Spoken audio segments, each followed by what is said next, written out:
মাত্র 1 কাপ সুজি দিয়ে এই নাস্তাটি বানিয়ে নিতে পারবে খুবই সহজে। আর যেদিনই আমি বানিয়েছি সেদিনই কম পড়ে গেছে। বাড়ির ছোট থেকে বড় সকলের এত বেশি পছন্দ যে তারা আমাকে বারবার রিকোয়েস্ট করে প্রত্যেকদিন তৈরি করে দেওয়ার জন্য।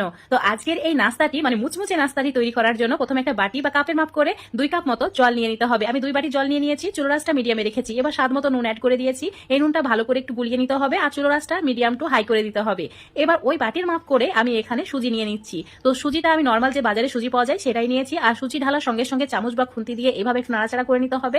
আর চুলো রাসটা এই সময় একদম কম করে দিতে হবে। 1 মিনিট এইভাবে নাড়াচাড়া করে এই ডোটাকে শক্ত করে নিতে হবে, তারপর চুলোটাকে অফ করে দিতে হবে। এখন আমি চুলোটাকে অফ করে দিয়েছি, দেখো ডোটা ঠিক এইরকম হয়েছে। এবার এইভাবে একটু নাড়াচাড়া করে ঠান্ডা করে নিতে হবে। হালকা যখন এটা একটু ঠান্ডা হয়ে যাবে হাত দিয়ে ভালো করে মথে নিতে হবে। তো আমি এবার এটাকে মথে নেব। তো ভালো করে প্রথমে খুন্তি থেকে ডোটাকে আলাদা করে নিলাম, তারপর হাত দিয়ে একটু সময় দিয়ে ঠিক এইভাবে মথে নিতে হবে। আমি যেভাবে মথে নিচ্ছি দেখো, এইভাবে কি হবে যে এই সুজিটা একদম মসৃণ হয়ে যাবে আর একটা আটা ডোয়ের মতো তৈরি হয়ে যাবে। তো দেখো এটা আমার রেডি হয়ে গেছে। তো আমি দুটি ভাগ করে নিয়েছি, তারপর এইভাবে সরু করে লম্বা করে নিতে হবে, তারপর ছোট ছোট লেচি কেটে নিতে হবে। যেই সাইজের তোমরা নাস্তাটি তৈরি করতে চাও ছোট বা বড় সেই হিসাবে লেচিগুলো কেটে নেবে। তারপর হাত দিয়ে এইভাবে গোল করে নিয়ে চ্যাপটা করে নিতে হবে। এইভাবে একটু গড়িয়ে নিচ্ছি যাতে এটা দেখতে সুন্দর লাগে। তো ঠিক এইরকম বানিয়ে নিয়েছি। এবার আমি একটা পাইপ নিয়েছি, তোমরা যে কোনো স্ক্রিম স্টিক দিয়েও তোমরা ফুটো করে নিতে পারো। ঠিক এইরকম দেখতে হবে নাস্তাটি। আর আমি সবগুলো দেখো একই সাইজ করে তৈরি করে নিয়েছি।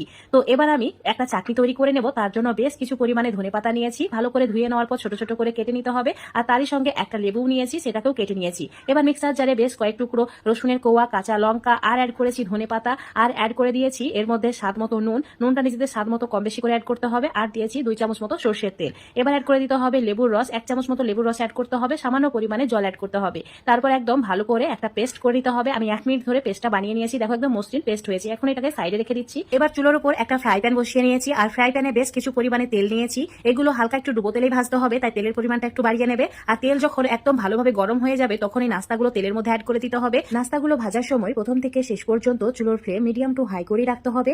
এইভাবে অনবরত একটা হাতা খুন্তি দিয়ে নাড়াচাড়া করতে হবে যাতে এগুলো খুব ভালোভাবে ভাজা হয়। কিছু সময় মানে 1-2 মিনিটের মধ্যে এটা কালারটা চেঞ্জ হয়ে যাবে। আমি যেভাবে নাড়াচাড়া করছি ঠিক হুবহু ফলো করে এইভাবেই নাড়াচাড়া করবে, তাহলে দেখবে খুব সুন্দর একটা কালার চলে এসেছে।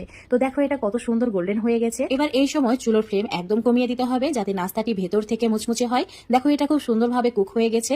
এখন আমি তেল ঝরিয়ে সবগুলোকে একটা প্লেটের মধ্যে তুলে নিচ্ছি। বাড়িতে যদি ছোটখাটো অনুষ্ঠান হয় মানে বার্থডে পার্টি হয় তাহলে বাচ্চাদের জন্য স্পেশালি এটা তৈরি করতে পারো। ছোট বাচ্চারা এই নাস্তাটি দেখে অনেক বেশি খুশি হয়ে যাবে। তোমরা চাইলে এই নাস্তাটি তৈরি করার সময় ডোয়ের মধ্যে কিছু মশলা অ্যাড করতে পারো। আমি যেহেতু এখানে চাটনি দিয়ে সার্ভ করছি তাই এখানে কোনো রকম মশলা ইউজ করিনি। বাচ্চারা খাবে তাই এইরকম সাধারণ রেখেছি। তোমরা তোমাদের পছন্দ মতো করে তৈরি করে নিতে পারো। এখন আমি তোমাদের একটা ভেঙে দেখিয়ে দিচ্ছি। দেখো কত মুচমুচে আর খাস্তা হয়েছে, ভেতর থেকে দারুণ ভাবে কুক হয়ে গেছে। তো বন্ধুরা বাড়িতে অবশ্যই এভাবে একবার নাস্তাটি বানিয়ে খেয়ে দেখবে, তারপর আমাকে কমেন্ট করে জানাবে।